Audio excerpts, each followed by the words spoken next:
To your पाठशाला। आज हम करने वाले हैं सीबीएसई क्लास 10th हिस्ट्री के मोस्ट एक्सपेक्टेड एमसीक्यूज़। और इसमें ये बहुत इंपॉर्टेंट है। इसमें हम सारे चैप्टर्स कवर करने वाले हैं आपके सोशल साइंस हिस्ट्री के, जैसे nationalism in India, rise of nationalism in Europe, print culture and modern world. ये जो आप एमसीक्यू सॉल्व करेंगे, इससे ना ही आपके एमसीक्यू में मार्क्स आएंगे, बट ये इतने कॉन्सेप्चुअल क्लैरिटी पे क्वेश्चंस बने हैं, बेसिक्स पे क्वेश्चंस बने हैं कुछ। इससे आप अपने लॉन्ग आंसर टाइप क्वेश्चंस में भी आपको बहुत हेल्प मिलेगा, क्योंकि बोर्ड्स में अगर आपका कॉन्सेप्ट क्लियर होता है तो आप ज़्यादा मार्क्स फेच कर सकते हैं।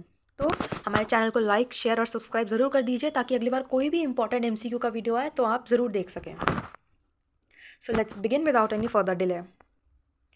पहला क्वेश्चन क्या है? पहला क्वेश्चन है, for the middle class of Europe the most important feature of liberalism was. तो लिबरलिज्म क्या था, उसका क्या इंपॉर्टेंट सबसे ज़्यादा फीचर है? तो ये बहुत सारे ऑप्शन आएंगे।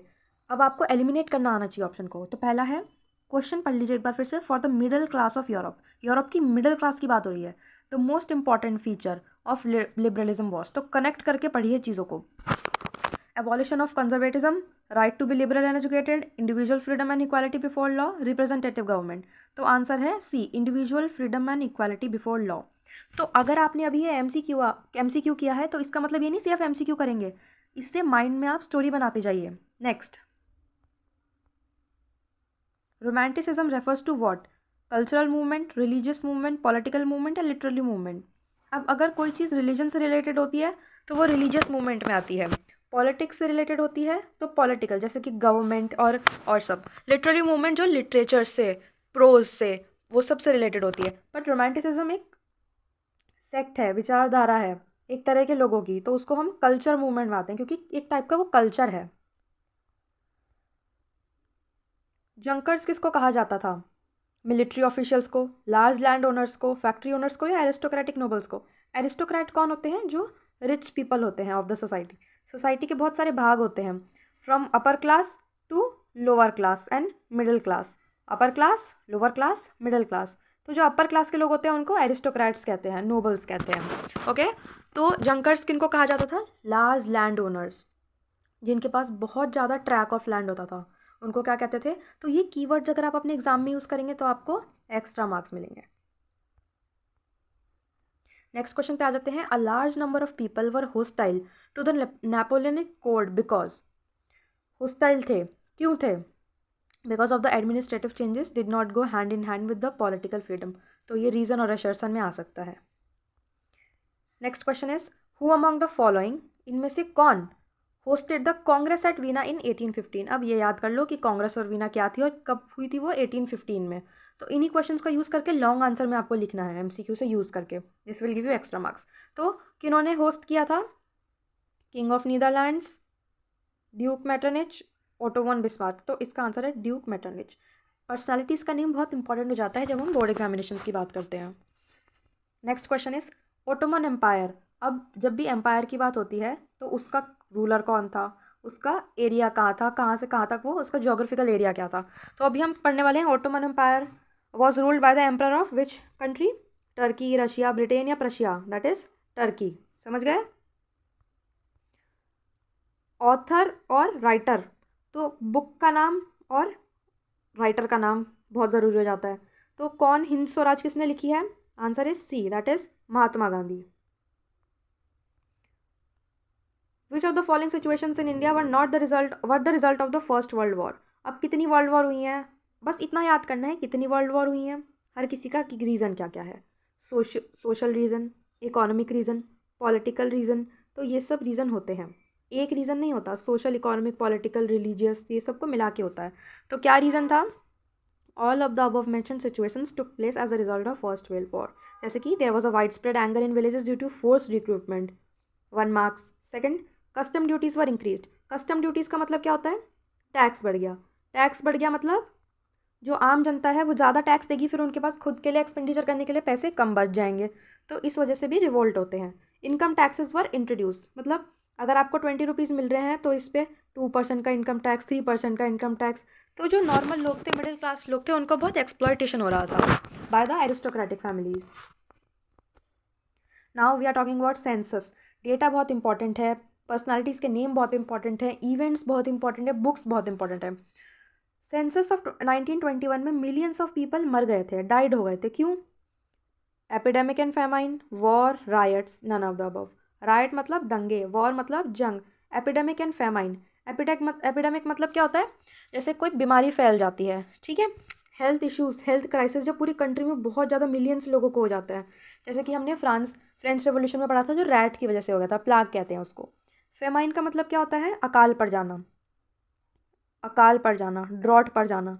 तो वो क्यों उससे मर जाते हैं लोग अकाल पड़ने से, अकाल पड़ेगा तो आप क्रॉप्स नहीं ग्रो कर पाओगे, वेजिटेशन नहीं करोगे तो फार्मर्स को रेवेन्यू नहीं मिलेगा, आपको खाना नहीं मिलेगा, जब खाना ही नहीं होगा तो आप जिंदा कैसे रहोगे, समझ रहे हो। उसके बाद which of the following statements about the effect of non cooperation movement are true. तो option is D, all of the above. तो जब भी नॉन कॉपरेशन मूवमेंट के बारे में आएगा हम ये चारों पॉइंट लिख देंगे। क्या लिखेंगे हम, import of foreign cloth halved between 1921 and 1922। समझ गए, नॉन कॉपरेशन मूवमेंट में इसका मतलब क्या है कि हमारा जो नॉन कॉपरेशन मूवमेंट है उसमें हम इंडियन चीज़ों को प्रमोट करेंगे। हम क्यों बाहर के कपड़े पहने, हम अपने खादी और देसी कपड़े पहनेंगे जो हमारे इंडिया में बनते हैं। जैसे गांधी जी का जो चरखा था, तो हम उस चीज़ को प्रमोट करते हैं, नेशनलिज्म की भावना, पेट्रियोटिज्म की भावना को प्रमोट करते हैं। In many places merchants traders refuse to trade in foreign goods और फाइनेंस फॉरेन ट्रेड। तो जब ब्रिटिशर्स इंडिया में आए थे तो उन्होंने क्या किया था, वो रॉ मटेरियल इंडिया से ले जाते थे, इंडिया से सामान बना के ले जाते थे, ठीक है, इंडिया में हमने सामान बनाया और फिर हम उसको ले गए फॉरेन में। तो ब्रिटिशर्स क्या करते थे, इंडिया में सामान बनवाते थे वर्कर से और फिर फॉरेन में ले जाके उसका मार्केट बना के उसको बेचते थे बिग प्राइसेस में। और यहाँ के इंडियन जो वर्कर्स थे इनका एक्सप्लॉयटेशन होता था क्योंकि उनको पैसे नहीं मिलते थे इस चीज़ के, पर यहाँ पे ये बड़े दाम में बेचते थे और इनको बहुत ज़्यादा प्रॉफिट होता था। तो धीरे धीरे इंडियंस को समझ आया कि अब हम वहाँ पे एक्सपोर्ट करने के लिए गुड्स नहीं देंगे, हम अपने खुद गुड्स बनाएंगे, मेड इन इंडिया इसलिए शुरू हुआ है। Production of Indian textile mills and handlooms went up, ये भी आपको समझ आ रहा है। तो अगर हम बात करते हैं कि इंडिया में क्या क्या हुआ है तो आप इसे समझ पाएंगे कि इंडिया का एजुकेशन सिस्टम, इंडिया का आर्ट एंड कल्चर समझते हो। फिर उसके बाद हम इंडियन कपड़े पहनेंगे तो ऑब्वियसली इंडियन कपड़े कहाँ बनेंगे, इंडियन टेक्सटाइल मिल्स में बनेंगे, हैंडलूम्स में बनेंगे, तो इसका प्रोडक्शन बढ़ेगा। और जो फॉरेन से आता है, तो अगर हम बात करते हैं इकोनॉमिक्स टर्म्स की, आपने एक्सपोर्ट और इम्पोर्ट की चीज़ें पढ़ी होंगी, समझ रहे हो। एक्सपोर्ट मतलब जब हम सामान को बाहर भेजते हैं, इम्पोर्ट मतलब जब सामान हमारे अंदर आता है, जब हमारे कंट्री में आता है। तो नॉन कॉपरेशन मूवमेंट को आप हिस्ट्री को इकोनॉमिक्स से कैसे लिंक कर सकते हैं कि नॉन कॉपरेशन मूवमेंट में हमारा एक्सपोर्ट बढ़ा और इम्पोर्ट कम हुआ, हम बाहर से ट्रेड नहीं करेंगे। Next, dash and dash form the Swaraj party. Answer is a, CR Das and Motilal Nehru. The earliest kind of print technology, ये क्वेश्चन आता है आपका print culture and modern world, ये बहुत इंपॉर्टेंट है क्योंकि इससे हम जो पेपर का अहमियत है उसको समझते हैं। So the earliest kind of print technology was developed in dash Japan and Korea which was a system of hand printing. इसका आंसर है सी, दैट इज चाइना में। वुड ब्लॉक प्रिंटिंग आपने नाम सुना होगा, वुड ब्लॉक, अगर आपने NCERTs पढ़ी होंगी तो। Johannes Gutenberg, JOHANNES, Johannes Gutenberg develop the first known printing press. ये वेरी इंपॉर्टेंट है फ्रॉम द एग्जाम पर्सपेक्टिव, इस पर लॉन्ग आंसर टाइप क्वेश्चन भी आ सकते हैं। तो आप बोर्ड में कोशिश करिएगा कि आप बुलेट पॉइंट्स लगा के फैक्ट्स लिखें। तो Johannes Gutenberg first known printing press 1430 में इन्वेंट हुई थी। स्टार्ट कहाँ पे हुई थी, ऑप्शन बी, जर्मनी में। तो क्या याद कर लेना है आपको, जोहानेस गुटनबर्ग, उसके बाद प्रिंटिंग प्रेस कहाँ हुई थी, जर्मनी, बस।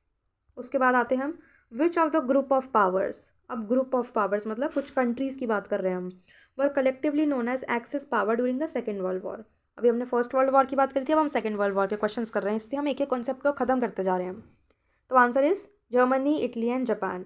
जर्मनी, इटली एंड जापान को क्या कहते हैं, एक्सिस पावर। मार्को पोलो की बात हो रही है, bought back the knowledge of wood block printing to Italy from which place. अब मार्को पोलो प्रिंटिंग इटली में कहाँ से लाए थे, चाइना से। तो वो गए थे चाइना और चाइना से लेके आए इटली में, ठीक है। उसके बाद which of the following movement was led by Martin Luther's writings and ideas. तो मार्टिन लूथर थे, उनकी राइटिंग्स से पहले फेसबुक और इंस्टाग्राम नहीं होते थे, पहले आप कैसे अपनी विचारधाराओं को इधर उधर भेजते थे, कवि के थ्रू, मतलब कवि मतलब कविताओं के थ्रू, लिटरेचर, ठीक है, पोएम्स, उसके बाद पेंटिंग्स, जो हमारा इंडियन नेशनल स्वदेशी मूवमेंट था, तब बंगाल स्कूल ऑफ पेंटिंग था, तो वहाँ पे बहुत सारी हम पेंटिंग्स बनाते हैं, उसमें हम अपना operation, suppression, injustice, political injustice को दिखाते हैं, समझे। तो रिफॉर्मेशन मूवमेंट जो राइटिंग है उससे बहुत सारे मूवमेंट्स हुए। नेक्स्ट, इकोनॉमिक्स के, पॉलिटिकल साइंस और सिविक्स के और ज्योग्राफी के क्वेश्चन करने वाले हैं, मोस्ट इंपॉर्टेंट एमसीक्यू। और हम लॉन्ग आंसर टाइप क्वेश्चंस भी करने वाले हैं, उसमें I will explain you whole chapter in one video with MCQ and long answer type questions. So please subscribe our channel. और ये थे हिस्ट्री के मोस्ट इंपॉर्टेंट एमसीक्यूज जो आप कल पेपर में देखने को मिलेंगे आपको। And thank you so much for watching our video. Best of luck, keep studying, keep learning.